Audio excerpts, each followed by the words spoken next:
আমন্ত্রণ news 24 sports লাইটে আপনাদের সঙ্গে আছি আমি শাকিল আহমদ। চলুন জেনে নেই কেমন একাদশ নিয়ে মাঠে নামছে বাংলাদেশ। বিস্তারিত জেনে নেব রিপোর্টে। 3 ম্যাচ হয়ে যাওয়ার পর বাংলাদেশ দুটিতে জিতেছে। বিশ্বকাপ শুরুর আগে এ কথাটা বললে মনে হয় সবাই খুশিই হতেন। কথাটা সাকিব আল হাসানের। নেদারল্যান্ডসের বিপক্ষে ম্যাচে নিজেকে ফিরে পাওয়ার পর সেই ফিরে পাওয়া অবশ্য শুধুই ব্যাটিংয়ে। বলার সাকিব এখনও দেখা দেয়নি। যদিও টি-20 বিশ্বকাপ ব্যাটসম্যান সাকিবের চেয়ে বলার সাকিবকেই বেশি কৃতিত্ব দিবেন। টুর্নামেন্টের ইতিহাসে সর্বোচ্চ উইকেট শিকারী টানা 3 ম্যাচ উইকেট শূন্য থাকাটা রীতিমতো এক অঘটনই বলা চলে। তবে ক্যারিয়ারের এর আগেও এরকম ঘটনা ঘটেছে। সেবার সাকিব টানা 4 ম্যাচে উইকেট পাননি। অলরাউন্ডারদের একটি সুবিধা আছে, ব্যাটিংয়ে ভালো করলে সেই আত্মবিশ্বাসে বোলিংয়েও ভালো করেন তারা, বোলিংয়ে ভালো করলে ব্যাটিংয়ে। ব্যাটসম্যান সাকিবের নিজেকে ফিরে পাওয়া ঈদের দিন সকালে নেপালের বিপক্ষে ম্যাচে বলার সাকিবকেও ফিরে পাওয়ার আশা রাখছে ম্যানেজমেন্ট। চলমান টি-20 বিশ্বকাপে এখন পর্যন্ত দুর্দান্ত খেলেছে বাংলাদেশ। 3 ম্যাচ খেলে 2টিতে জয় তুলে নিয়েছে টাইগাররা। তাতে সুপার 8-এ এক পা দিয়ে রেখেছে নাজমুল হোসেন শান্তর দল।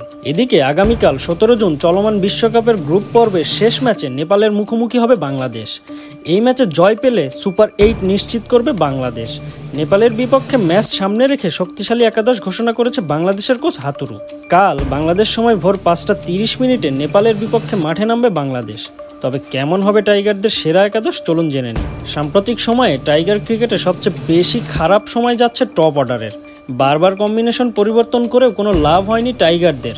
নেপালের সাথে তাই ম্যাচে জেতার পাশাপাশি ঘুরে দাঁড়াতে চায় বাংলাদেশের টপ অর্ডাররা। ওপেনিংয়ে তানজিন তামিম হয়ে গেছেন অটো চয়েস। শেষ ম্যাচেও দারুণ খেলেছেন তামিম। তাই তানজিন তামিমের সঙ্গে সঙ্গী হবেন কে সেটাই বড় প্রশ্ন। লিটন সৌম্য থাকলেও শেষ 2 ম্যাচে ওপেন করেছেন শান্ত।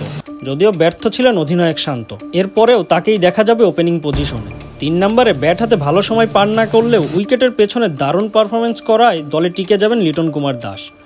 4 নম্বরে ব্যাটিং করবেন সাকিব আল হাসান। শেষ ম্যাচে 46 বলে 64 রান করে সমালোচকদের মুখ বন্ধ করে দিয়েছেন সাকিব। এছাড়াও সাকিব যে সেরাদের সেরা সেটা আবার প্রমাণ করেছেন নিজের অর্ধশতক তুলে। এছাড়াও 5 এবং 6 নম্বরে বাংলাদেশের বড় স্বস্তির নাম তাওহিদ হৃদয় এবং মাহমুদুল্লাহ। রিয়াদ আর হৃদয় মিলে দলকে জয়ের দ্বারপ্রান্তে নিয়ে গেছেন অনেকবার। 7 নম্বরে আসবে না কোনো পরিবর্তন। জাকের আলীর উপরেই আস্থা রাখবে কোচ, কেননা শেষ ম্যাচে কিছুটা মারমুখী ছিলেন জাকের আলী। বাকি 3 জন বলারে আসবে না কোনো পরিবর্তন। তানজিম সাকিব, মুস্তাফিজুর রহমান, তাসকিন আহমেদ তাদের সেরা সময় পার করছেন, আর তাই সুযোগ নেই শরীফুলের স্কোয়াডে যুক্ত হওয়ার। আর কাল তাকে ব্রেঞ্চে বসেই আবারও সময় পার করতে হতে পারে। আর বাকি একজন স্পিনার থাকবেন রিশাদ হোসেন। সম্ভাব্য এমন একাদশ নিয়েই কাল নেপালের বিপক্ষে মাঠে নামবে বাংলাদেশ।